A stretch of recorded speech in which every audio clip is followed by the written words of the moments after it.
The February 15th, 2022 meeting of the Public Safety Committee will now come to order. Will the clerk please call the roll? Mr. Burgess. Present. Mr. Burgess is present. Mr. Colby.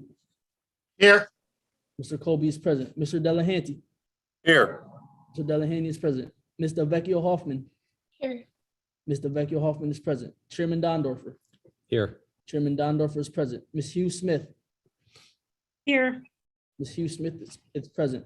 Mr. Marionetti. Here. Mr. Marionetti is present. Mr. Milne. Here. Mr. Milne is present. Ms. Vecchio. Here. Ms. Vecchio is present. We will need to suspend the rules of the legislature for the purpose of prohibiting public in-person attendance. You have a non-debatable motion on the agenda which needs a maker and a second, please. Move it, Mr. Second. Chairman. Moved by legislator Colby, seconded by legislator Smith. Thank you. All those in favor, please signify by saying aye. Aye. Any opposed?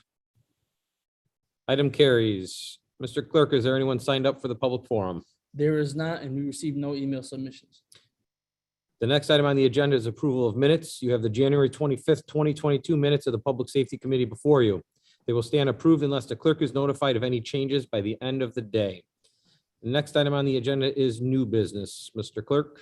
Referral number 22-0062, authorize the creation of 7 new positions, 5 upgrades, and 1 reclassification in the Public Defender's Office, and the creation of 9 new positions in the Conflict Defender's Office as part of year 4 funding of the statewide expansion of the Hurl Herring Project Grant. Move it, Mr. Chairman. Second. Moved by legislator Milne, seconded by legislator Marionetti. Is there any discussion on this? Legislator Colby. Legislator Colby, you have the floor. Thank you, Chairman. Through you, Mr. Chairman, could somebody from the administration explain how much leeway the county has in assigning these type positions with this grant? Is the money just a large pile of money that the county gets in for the defector's office? And we can decide if we need it for upgraded machine, computers or staff, or does it designate it has to be for a certain amount of staff? Through you, Mr. Chairman. Mr. Chairman, I believe we have Jill Paperno or Mark Funk available to answer that. I am available. Hi, I'm Jill Paperno through the chair. The budget is was prepared this time around by Tim Donaher, the former public defender. And in preparing it, there's an amount of money that is available for the funding, and he prepares a line by line budget reflecting positions, computers, and various things that meet the requirements of the Office of Indigent Legal Services for quality enhancement and other goals. Through you, Mr. Chairman, then, so there's quite a bit of leeway in if it's what level and what type of staff is hired, or is it pretty definite in the, how restrictive is the grant, I guess is where I'm going with my question. Through you, Mr. Chairman. Through the chair, if I'm to respond, the budget that was submitted in the fall specified the particular number of positions in order to meet the soon-to-be mandatory caseload caps that will exist in 2023. And so in order to ensure that we have the right number of attorneys for the correct number, for the number of cases we receive, and therefore are in compliance with caseload caps, that we don't have too many cases per attorney, this money was designated in the budget to fund the attorney positions so that the attorneys can meet those caseload caps and the office can meet the caseload caps. Through you, Mr. Chair, then to follow up on that, what is the caseload cap, and do they designate it by just number of cases or type of case? I mean, a murder trial, I would assume, take a lot more time than a traffic violation. Through the chair, that's correct. So the Office of Indigent Legal Services several years ago did a study and review of the types of cases and what were recommended caseload caps for each type of cases. And they're broken down into different kinds of cases like misdemeanors, nonviolent felonies, violent felonies, and they vary according to the types of cases. So for example, on violent felonies, the caseload cap is supposed to be 50 cases per year per attorney. On nonviolent felonies, it's a higher number that I don't remember off the top of my head, but I believe it is in the annual report that I prepared and provided to the legislature. For misdemeanors, of course, the number is even higher. I think for misdemeanors, and I guess I shouldn't guess at it. I think the number is a few hundred for the misdemeanors. Mark Funk from the Monroe County Conflict Defender's Office. The caseload caps that Jill was referring to, they're 100 for nonviolent felonies and 300 cases per year per attorney for misdemeanors. Thank you. Do we know what the level of the current staff is, their caseloads before this, these additional positions are added? Through you, Mr. Chairman. Through the chair, I have not reviewed the nonviolent felonies, but I've heard, but we were just discussing caseload caps today in a supervisor's meeting, and we are getting close to the caseload caps in nonviolent felonies. On violent felonies, we are way above the caseload caps, and several of these positions are designated for violent felonies. On the misdemeanors, I again did not look this week, but I know that we had been above those numbers, and we are in the process of attempting to remedy that as well. But we are well above, as I said, on the violent felonies, and that's where the 5 newly created positions are. Through you, Mr. Chairman. Last year, we added some positions using the same grant money, is my recollection. Are those jobs all been filled, or what's the status of filling those job positions? Through you, Chairman. Through the chair, I don't have in front of me which positions were added last. Actually, I can get that, but we have been staffing up as is required by the Office of Indigent Legal Services in order to meet our caseload caps. And it's been something that's been happening over the course of several years through this funding. The Harrell Herring funding was a 5-year grant to be split in 5 years. We're in year 4 now, and that's what's submitted before this honorable body. And so at this point, we are continuing to staff up. We have not, we have vacancies in some parts of the office, but we have been interviewing, we have been hiring through the course of the time that we've been receiving the Harrell Herring funding. Through you, Mr. Chairman, you don't have to do it today, but could you, before the full ledge meeting, give us a list of what positions have not been filled, or the ones that are open that you're looking to fill? Through the chairman. Yep. Jill, we lost you. Sorry, I was trying to unmute through the chair. So I'm happy to provide the information as to the current status of vacancies. As you might imagine, they are, it's a fluid, it's fluid information because, for example, we had a resignation today, these things, and we are filling an additional position in next week. So I can give you kind of a snapshot of what we have, but it will not reflect the ongoing status of any of the positions, just a snapshot at that moment in time. A snapshot would be fine.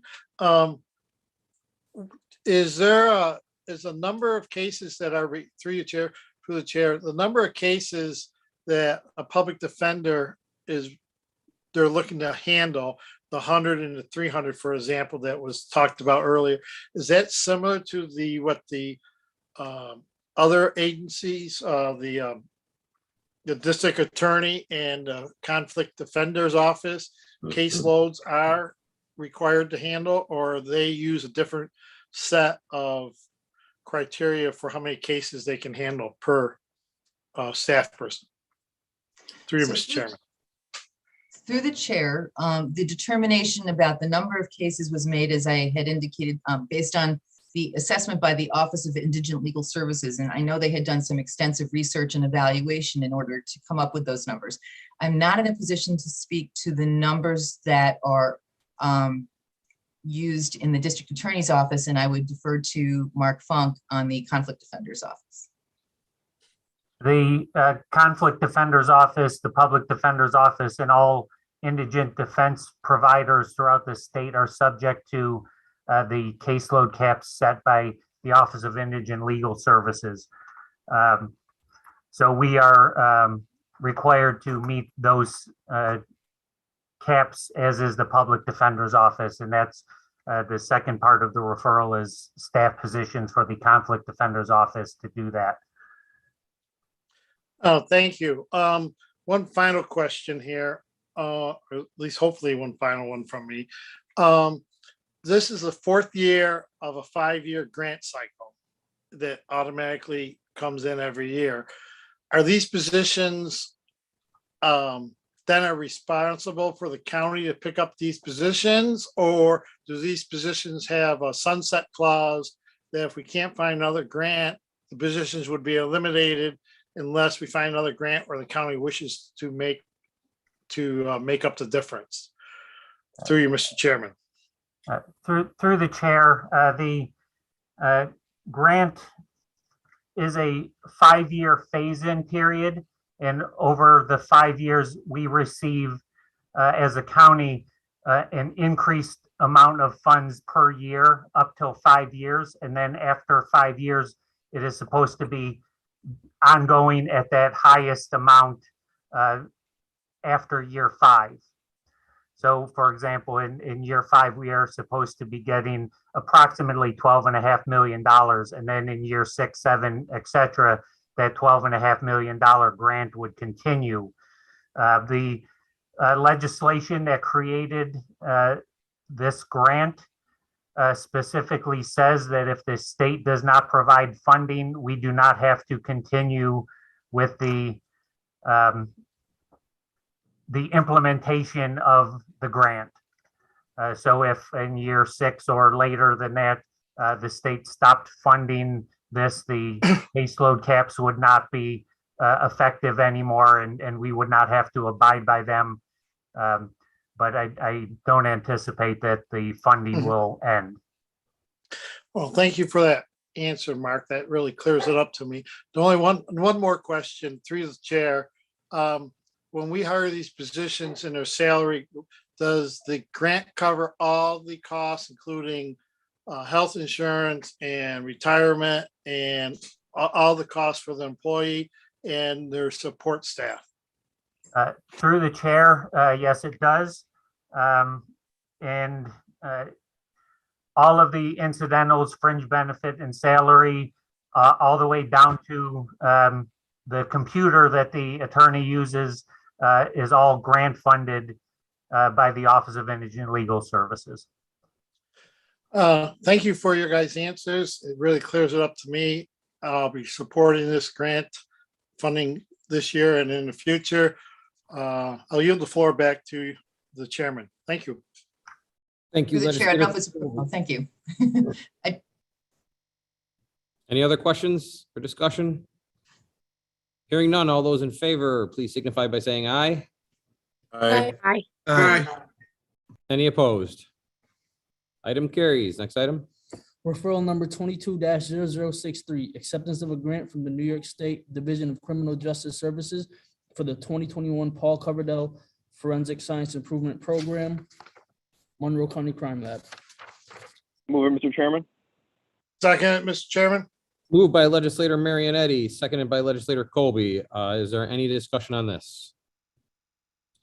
I have a quick question to the administration. What is the status of the backlog over at the lab right now? Mr. Chairman, we have John Clark available to answer that. Yes, good evening. Through the chair, John Clark from the Crime Lab. So the cases awaiting analysis are at different levels in the different sections of the laboratory. So in the drug analysis section, there's about 2,700 cases awaiting analysis. In DNA, there's 740. In criminalistics or trace evidence, there's 98 cases. And in firearms, there's about 3,500.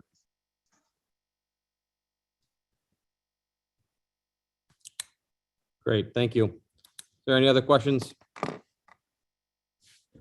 Hearing none, all those in favor, please signify by saying aye. Aye. Any opposed? Item carries. Next item. Referral number 22-0064, authorize a contract with the University of Rochester for Monroe County Emergency Medical Services Medical Director. Move it, Mr. Chairman. Second. Moved by legislator Colby, seconded by legislator Delahanty. Is there any discussion on this? Legislator Hugh Smith. Legislator Hugh Smith, you have the floor. Yeah, through you, Mr. Chair, to the administration, could someone describe how these services are provided to the youth? Is it outpatient, inpatient, some combination? Thank you. Mr. Chairman, we have Tim Sopransky available to answer that. Thank you. Through the chair, Tim Sopransky, Monroe County Emergency Medical Services. These are not patient direct services per se. This is support of the 911 system. So the medical director in this case oversees the 911 center and the clinical questions that were asked. Also responds with law enforcement agencies to SWAT, bomb, call outs, etc. Hazmat with fire departments and responds to EMS calls as necessary. So if we have a patient that's trapped for a long period of time, the physician on the scene has the capacity to do other things than paramedics can do. So it really is a field response and clinical integration of the first responders. Thank you. Are there any other questions? Hearing none, all those in favor, please signify by saying aye. Aye. Any opposed? Item carries. Next item. Referral number 22-0065, authorize a contract with Villa of Hope for juvenile justice therapy services. Move it, Mr. Chairman. Second. Moved by legislator Delahanty, seconded by legislator Milne. Is there any discussion on this? Hearing none, all those in favor, please signify by saying aye. Aye. Any opposed? Item carries. Next item. Referral number 22-0075, authorize an intermunicipal agreement with the City of Rochester Police Department for traffic control services at Frontier Field. Move it, Mr. Chairman. Second. Moved by legislator Milne, seconded by legislator Marionetti. Is there any discussion on this? Legislator Delvecchio Hoffman. Legislator Delvecchio Hoffman, you have the floor. Through the chair, are there any other options for traffic control services at our disposal for Frontier Field?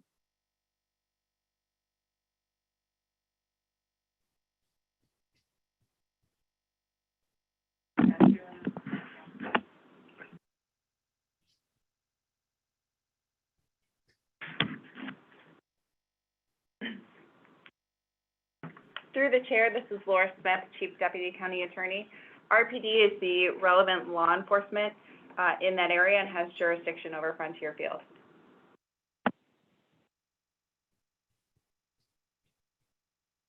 Is there any other discussion or questions? Hearing none, before we take a vote, I'd just like to declare my interest since I work for the city. Noted. All right, all those in favor, please signify by saying aye. Aye. Any opposed? Item carries. Next item.